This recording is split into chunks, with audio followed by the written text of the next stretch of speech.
Good afternoon, everyone. My name is Dean Comand. I'm the Chief Operating Officer for Abraxas Power. We're a sustainable energy developer with our flagship project being the Abraxas project. Today, I'm supposed to give you a little talk on sustainable development practices and lessons learned. But before I do that, I'd like to introduce our Abraxas project, our flagship project in Newfoundland, Canada. The project's located in the Exploit Valley. It's in the Halipoo region, in the vicinity of the town of Botwood. The project is one of the 4 projects that were shortlisted through a nomination process with the government of Newfoundland. We have the opportunity to develop roughly around 30,000 hectares of land.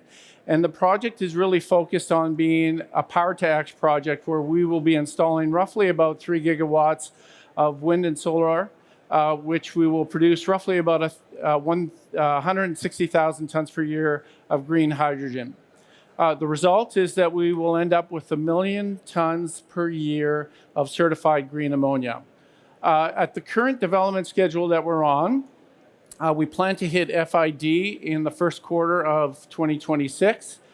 First product will be coming off in the third quarter of 2028 with full ramp up completed in the third quarter of 2030. So project development, going back to the topic on hand, project development is really the upstream process that precedes project management. In essence, teams really focus on the opportunity to align the organization's strategic goals and try to hit economic returns. The development cycle typically includes conducting feasibility studies, defining project requirements, estimating costs, securing financing, and making sure that you get the appropriate stakeholder engagement in place.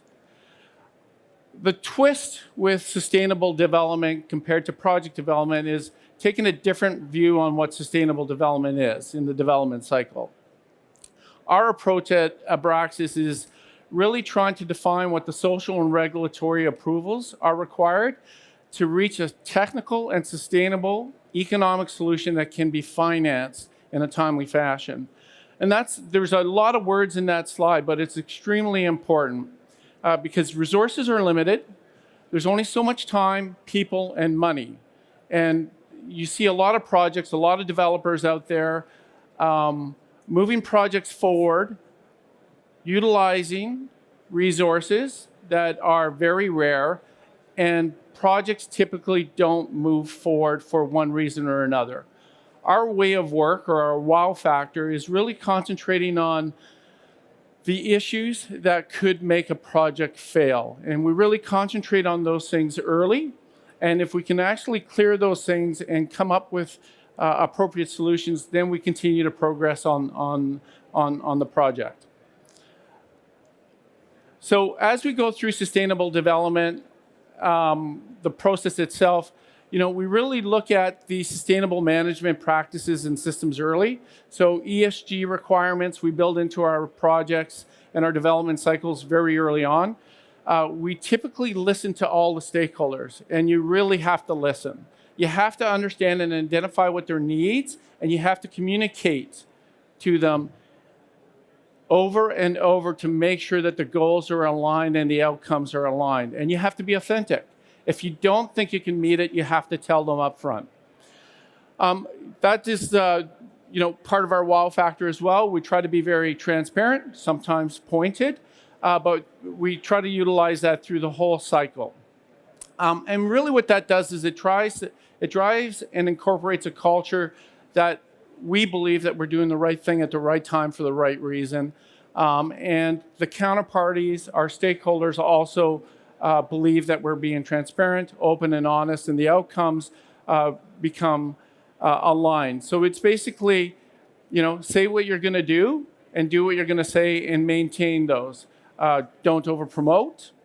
We see a lot of projects, at least in my time frame, we see a lot of projects where there's an over-promotion, the expectations can't be met, and it ends up being a very, very rocky development. At times, projects fail. You cannot obtain that social license to operate.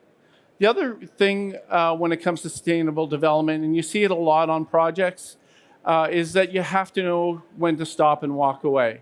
There's the founder syndromes that you see, that people believe in technologies.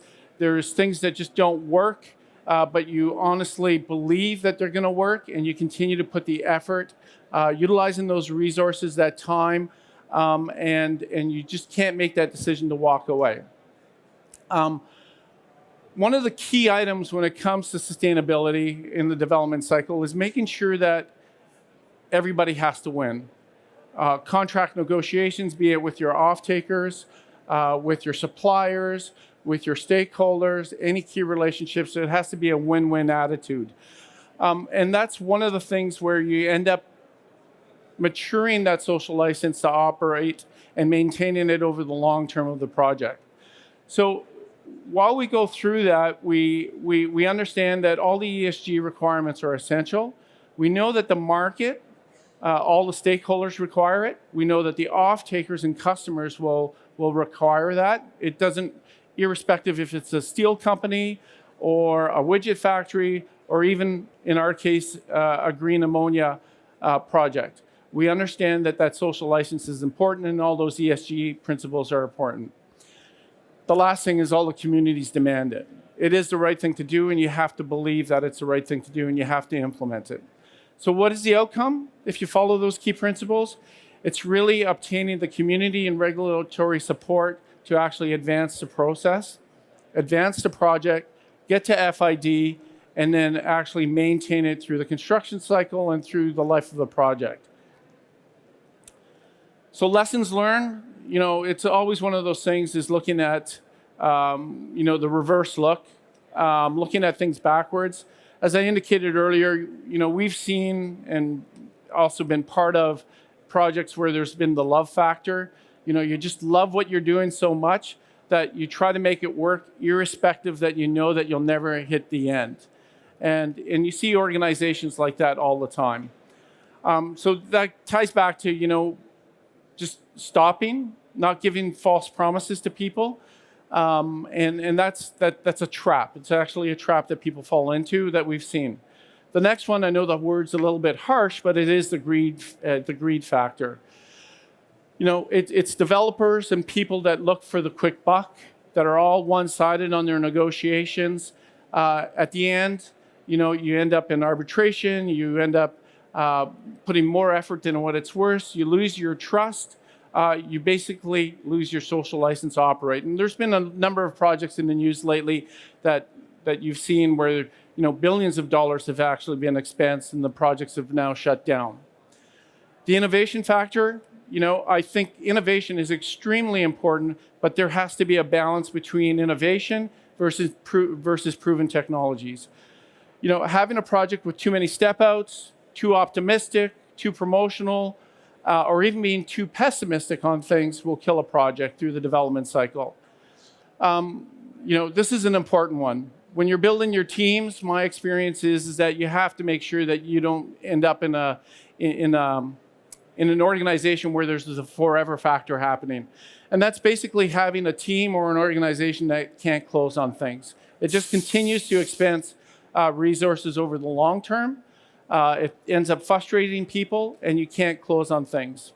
Social media, when we look at lessons learned, our approach is to really keep a very low profile. Keep things in-house, keep discussions one-on-one, keep our community benefits, our interactions outside of the media. All our negotiations are typically outside of the media. I find that with my experiences, when you're in the media, you end up always having to take a very conservative approach, and you're always trying to manage damage control because people always interpret things a little bit differently. And of course, the time factor. Not having that sense of urgency to get things done will always kill a project. At today's inflation rates, when we look at projects like our project, our flagship project, which is in the billions of dollars, a 1-year delay or a 2-year delay could actually kill the project just by inflation alone. The economics don't support untimeliness. Conclusion, Again, limited time and resources. We have to, as a group, do the right thing at the right time and make sure that all the resources are appropriately allocated. Performance and accountability always has to be maintained and managed and monitored. And these aren't soft metrics; they're very hard metrics that are difficult to put in place, and they're also easy to ignore because they don't hit the financial statements. But those are the most important ones that allow you to continue. Sustainability overall, when it comes to the development cycle, it's a process and not a task. It's through the whole life cycle of a project. You just don't do it once. You always have to do it, and you have to put continuous improvement efforts in it constantly. And there always has to be priorities, and the priorities change over time.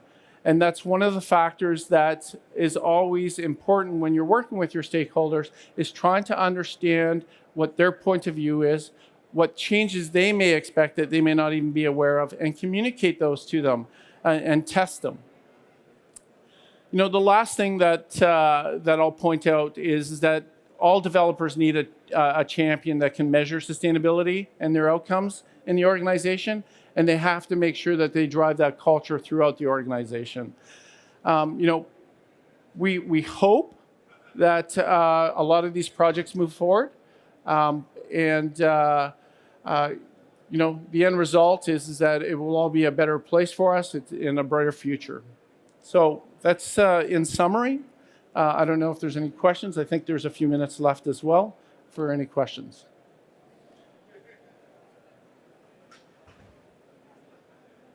No? Perfect. Oh, sorry.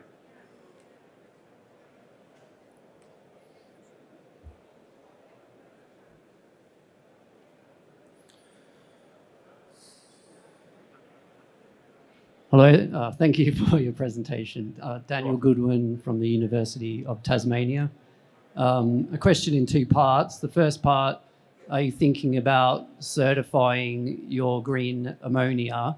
And the second part, have you thought about integrating your sustainability assessment with the certification as a proof of the sustainability of the product? Yeah, no, absolutely. We are actually in the process of pre-certifying our product. And as I mentioned, for us, it's extremely important to build the management systems and the ESG strategies early on. We actually have one of our directors here today that are responsible for that. And all of those management systems, best practices, and goals are actually already being developed through the development cycle so that there is no redesign, no rework in the future. We're aligning everything up very early on. Thank you.